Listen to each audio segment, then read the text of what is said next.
Hi, welcome to the Coaching Game. I'm Laurie Lawson, and tonight my guest is Cindy Nolte. Hi, Cindy. Hi, Laurie. Thank you so much for having me. Thank you for coming. Cindy has so many qualifications that I'm not sure where to start. I will say she's a hypnotist. She does Reiki. Is that how you say that? Reiki. Okay, but not just for people. She does it for animals too. I'm going to let her tell you all about her journey.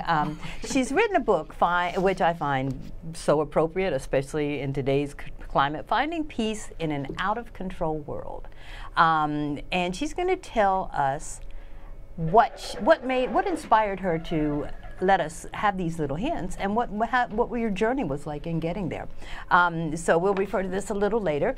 But tell me, how did you did not start out as a hypnotist, Reiki, whatever person. No. What did you start out as, and how did you make the transition into a person who wants to make the world better? I can't say that I never wanted to make the world better before that, but just in a different way. Yes. But I started out, I had a degree in marketing. And I was also a certified elementary school teacher. So I was in training and development. Okay. And working and traveling all over the state of New Jersey and Staten Island. And I was working a lot of hours, 60 to 80 hours a week. Wow. And although I was teaching my reps and teaching every new hire from their new training period that they needed to have balance, or else we weren't going to keep them past the training period, right? I taught them balance and time management, and I was working and out of balance. Yeah. Yes. So I said, you know what, I want to study something in the holistic field, and I looked at the local community college and just took Reiki 1. Now, this was a personal? You just wanted to do it for yourself, too? Exactly. Yeah. Okay. Yeah. So I took that one bite, and I took the next bite, and I took Reiki 2. And it was a different program than, traditionally we see those weekend courses where it's maybe 1 day, 2 days, 2 levels. This was several weeks for one level, several weeks for another. And by the time it got to that final level, the teacher level, my teacher insisted that we all become certified hypnotists, or we were not able to take that final level, which is a full year for my Reiki master. And is that a normal procedure for Reiki, or did you just get a special teacher? My teacher was brilliant. He actually was an NYU trained therapist. And he really took his training very seriously, and he took the training of everyone who was underneath him very seriously, and he felt that really just made them better practitioners. Wow, okay. Yeah. So you really had no intention of hypnotist. That was not going to be a part of your resume. My only background with hypnosis was I saw stage hypnosis. I had no idea what it did. Bark like a dog. Yeah, I did not. Walk like a chicken, yeah. I had no idea. And I just said, okay, if I have to, I will. It was one of those things. All right. Yeah, I want to get to this hurdle, so I'll do it. Yeah. And I learned that it wasn't only about the stage hypnosis. It was about allowing you to overcome obstacles with the power of your mind. Wow. Yeah, and it's such a different impression. Can that be done self-hypnosis? That's the funny thing is, that's what, I'm a control person in a lot of people. Yeah. So that's why I think I was really drawn to the holistic side, is because there is no control. And, when we're that type of people, when we really want control and we want things very organized, we learn that there is no control in life. We have to surrender. Yeah. And for hypnosis, self-hypnosis allowed me to go from I always loved to run. I would go maybe 3 to 5 miles. If it was a really good day, maybe I could get up to 8. But I took that and I ended up training for a marathon. Obviously you have to put in the time and the miles, but I just could never get over that, that bump. Yeah, and that helps you. Yeah, and there's a lot, you know, there's a lot of things. You uncover an obstacle, and it's just one more tool that you're able to use. Yeah, yeah. And all the learning comes from failures and obstacles, not success. You already got that down. So why would you want to mess with that? Leave that alone. Yeah. So it's interesting that the initial entry into your career now, because that's when I was doing coaching. It was like my coaching was divided into 3 different mods, and the first one was like all about me. I want to know all about me. How can I get better? And the second one was I started to get this little awareness. It's like, you know what, this stuff is good. I really need to share it. So it sounds like where did you make that transition from? You know, I'm going to take this in because I want some holistic stuff, and I want to give it to other people too. You know, I guess I had golden handcuffs. You know, we talk about golden handcuffs when I also did some training. I'm not sure I know what they are. Golden handcuffs is when you're getting paid way too much money to leave your career. Oh my gosh! Yeah. Okay, I've never heard that expression. I love it. Yeah. You know, I was making a very comfortable salary, and that makes it very difficult to walk away. Yes. And I also was assisting my husband with his business. I would take my vacation time, go to conferences, and help him to grow his business. And that explains why you were working 80 hours a week, but okay. Well, that was on top of. Yeah. Oh, my. Yeah. So, and his was online, so there is no off hour, or there are no off hours with online, yes. Right? So we went from that, and it was just. Eventually, we were on vacation, and he said, "Why are you working so hard?"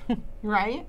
And it was going to just be a progression where I was going to help him with his business and start my own, and do that part time.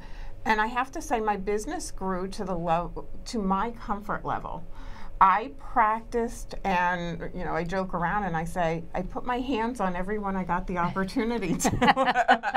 Not in a creepy way, but I don't know. First we're talking golden handcuffs, and now we're talking I don't know. Sounds like a lot of fun, though. Yeah. I mean, and the funny thing is, when you're in corporate training and development, and you're someone's manager. They did not know that side of me, my reports. And I actually, funny story, I had somebody who reported to me, and we were running an event, and he was, I don't want to say ex-Marine, because once a Marine, always a Marine, but yes. He was no longer active duty. And he was complaining that he couldn't do his push-ups, and he was not having a good day, and blah, blah, blah, blah. A big, big macho guy, couldn't do his push-ups that morning, so he couldn't participate in the event, and, it was just ruined his whole day. So I started to, offer him Reiki. I said, "Is it okay if I touch your shoulder?" And so I just put my hands on his shoulder, and he said, "What are you doing?" And I said, "Well, are you uncomfortable with it?" And he said, "No, but it's warm." I said, "Okay." He goes, "Well, now it's hot." Okay. Okay. And I said, "Does it hurt?" "No." "How's the pain?" "It's gone." Okay. Okay. And I'm very grateful, yeah. Right? And I said, "Okay, can we go back to work now? Is that okay?" "All right." And we had the rest of the day. And sometime later, he ended up being one of the top reps, and I ended up being one of the top managers. So we were awarded a free trip to Arizona, and we were out to this beautiful event that they were having, and the CFO went to go past our table. We're all dressed to the nines, and he stopped to ask us about the type of champagne that we were drinking. And out from his mouth was, "I told my wife what you did to me, and it was hot." And I said, "Well, I guess I need to discuss Reiki now, or else I'm going to be in HR on Monday." So, seriously.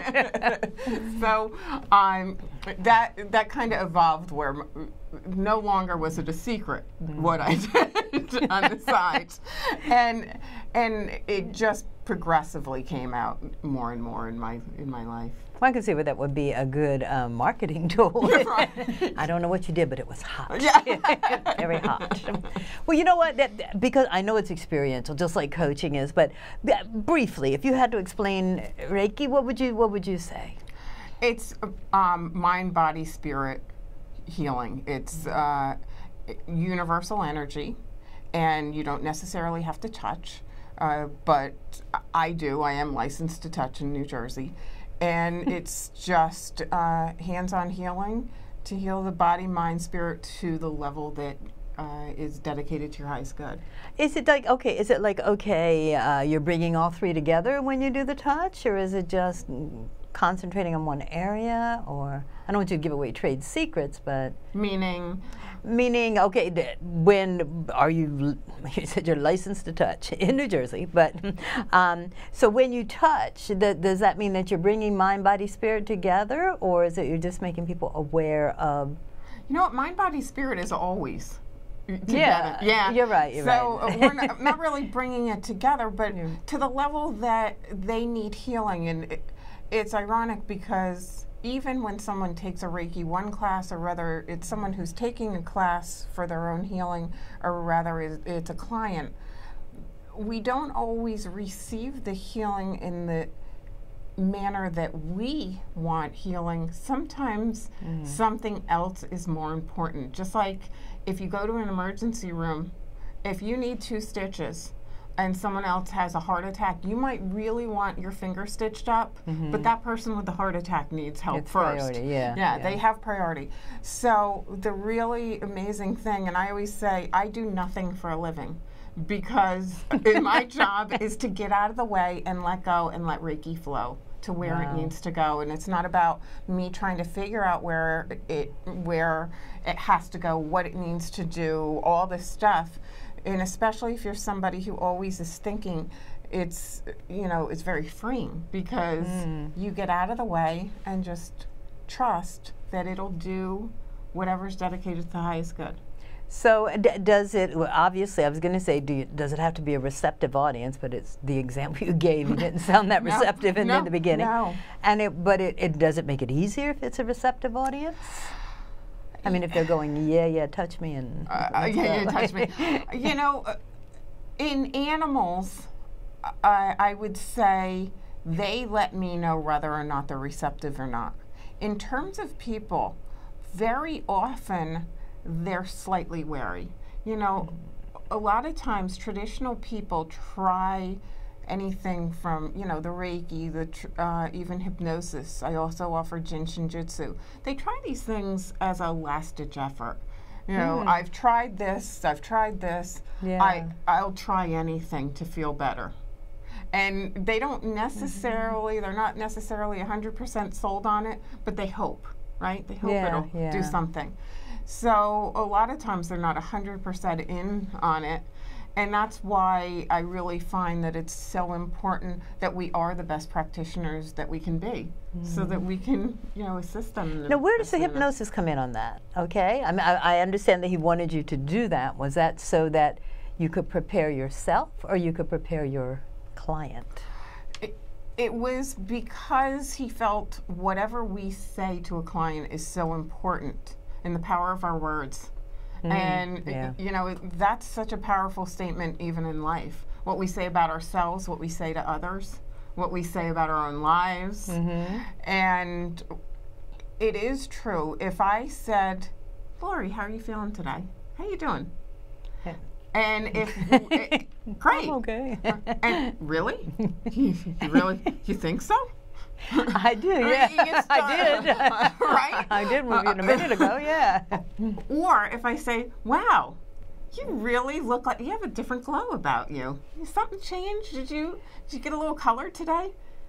Then you feel a little bit better about yourself. That's so funny. When I walked into the studio today, the receptionist said, how you doing? I said, okay. She goes, really? I go, yeah, really? She goes, I don't know. You look like you have a lot on your mind. I go, okay, maybe I'll put it on there, but I don't think I do. I think I was just trying to get cool, but it was like, all right. So yes, you're absolutely right. That was, it gives you pause if nothing else. So. And if it's someone that you are going to, because you think that they may have some type of expertise, even if you're just putting it in the back of your mind, a little twinge, a little anything, can affect them, and we can plant that seed. Amazing. And then follow it up with Reiki and what else? and you know, I offer a lot of different, because I don't think it is one size fits all, and I do feel as though all of these, you know, all of these modalities have amazing qualities, but the individual having the choice to choose the one that they're guided to. Well, that and what I was impressed, because if you go on her website, which is Fresh Look on Life, there's paragraphs of her qualifications, and it's like, wow, what a toolbox. I mean, you could just you have to put it on wheels. It's so big, but there's so many things you can draw on, and that must be your mastery. It's like, this will work here, and this might not work on this client, but and that's just amazing. Is there anything you're planning on adding to it, or you're just going to go with the flow and see what pops? I always work on myself, and I think that's important. Oh, sure. Yeah, I think that's important. And you know, there have been times when I said maybe another level, we'll see. But I'm always doing self-improvement on myself so that I can remain in a state to be the most effective for my clients, and that's offering Reiki to myself, doing self-hypnosis too. And right now I'm working on another book. Okay. So yeah, so a lot going on. Well, let's talk about your book. What are some really cool tips in finding peace in an out-of-control world? What are we going to find in here? We're going to find a little bit of humor, a little bit, and some worksheets to help to draw those answers out from you. I find that a lot of times self-help books, you say, wow, that's great, but what do I do with it? And it's not about what allows me to have or to remain at a state of peace. It's about how they can, because everybody got to their place in life in their own manner. And you know, we all get to that state of the peace that we desire in our own manner. So helping them to draw those answers out to guide them there. I love interactive, so I'm glad you said there were worksheets and stuff like that. It's like, yay! And you know, and I share a little bit about my journey too. But I find that it's important to make it about the reader, because that's why they're reading it, right? Exactly. Later for you. What about what is that? The channel what's in it for me? WI. What's the channel? The radio channel. But anyway, WIFM or something. What's in it for me? So what would a tip be? Where do you see some of the biggest challenges today? Distractions. Yeah. Oh my goodness. That phone. That phone drives me crazy with everybody, but not me. I refuse to. I rarely even answer mine. But people walk around with a phone in their hand, which I just find so bizarre. Right? Distractions. So what do you recommend? I mean, detox. Put it. Have an hour, a media-free hour. What do you?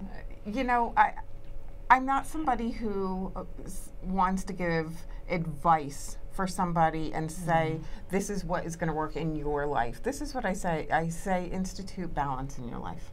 And if like me, if they don't have a clue what that means, how do you help them do that?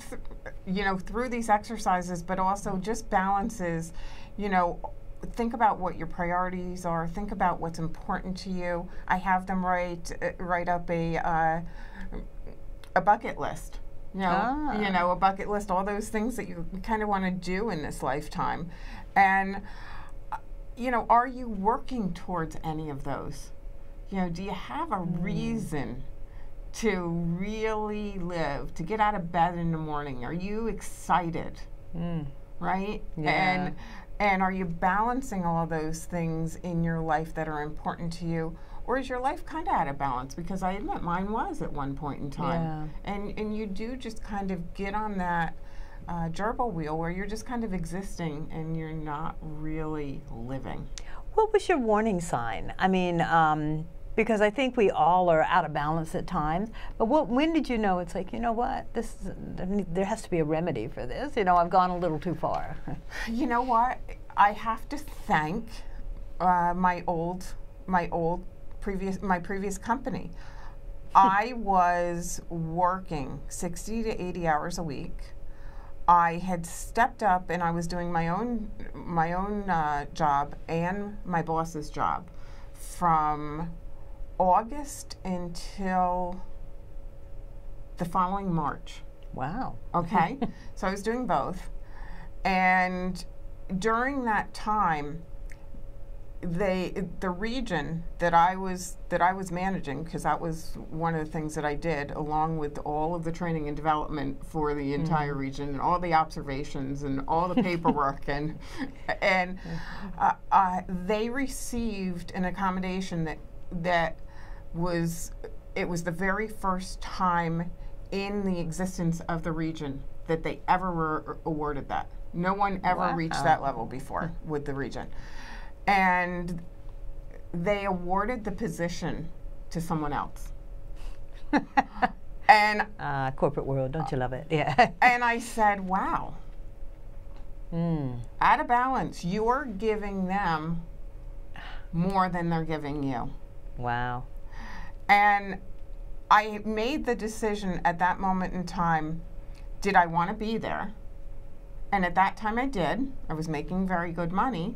I liked the people that I was working with, but I wasn't being given what I felt I really deserved. So I had to step back and realize that that was my energy that was creating that too.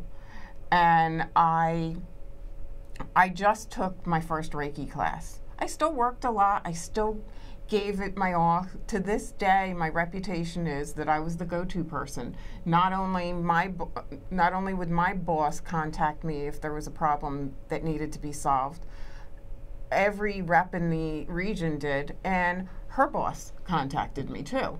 And if she contacted her boss and it couldn't be fixed, he's like, contact Nolte, she'll fix it for you. So it was, you know, it's a great reputation to have.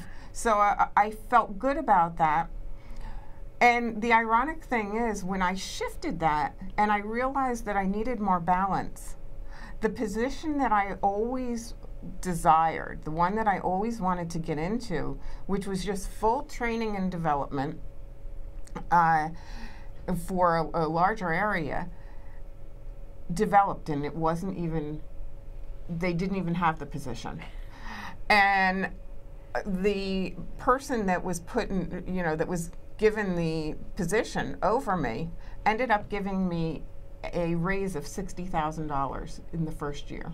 Wow. So more golden handcuffs. Yeah. So when you're, you know, when you do the right thing for the right reasons. Isn't that amazing? Yeah. And you trust that something's going to work out. Yeah, yeah. It works out better than you ever imagined. I have so many personal examples that verify that, and that's when I knew I had reached my level, when I had given and given and given, and I realized, oh, nobody's really appreciating this, you know, and it's like, enough.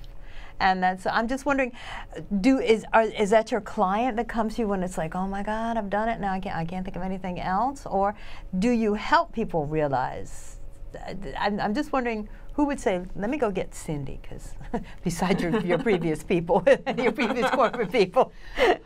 You know, I receive a lot of referrals. Sometimes people don't really even recognize that their life is out of balance. They just know something's feel wrong. Right. Yeah. A lot of times we don't realize what it is. Right, and there's trust your gut, which is, you know, harder to do than it sounds, but it's yeah, you know when things are just not quite right. Yeah.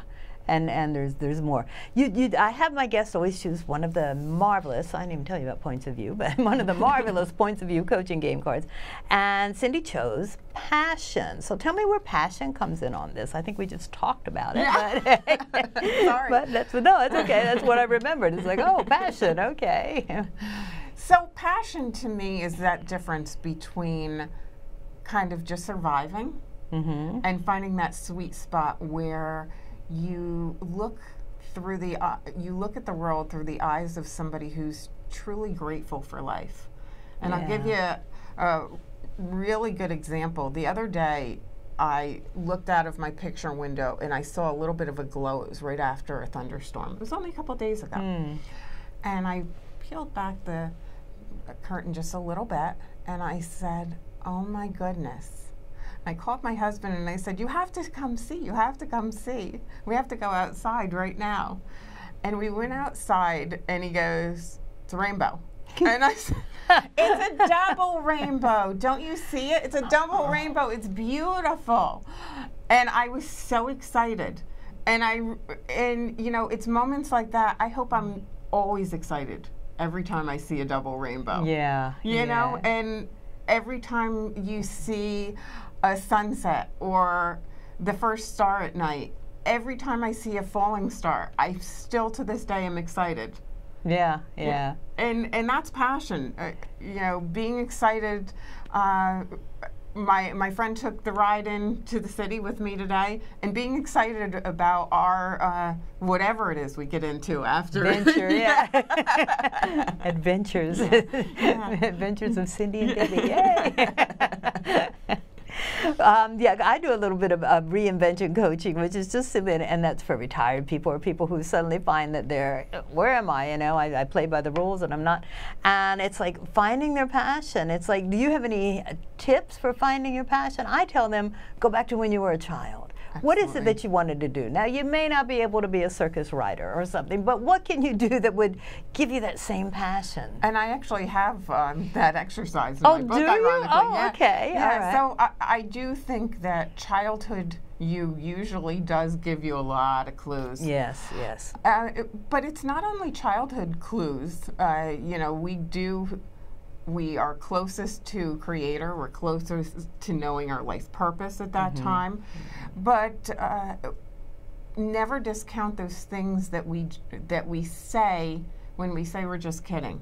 You know, I like that. You know, yeah, only kidding.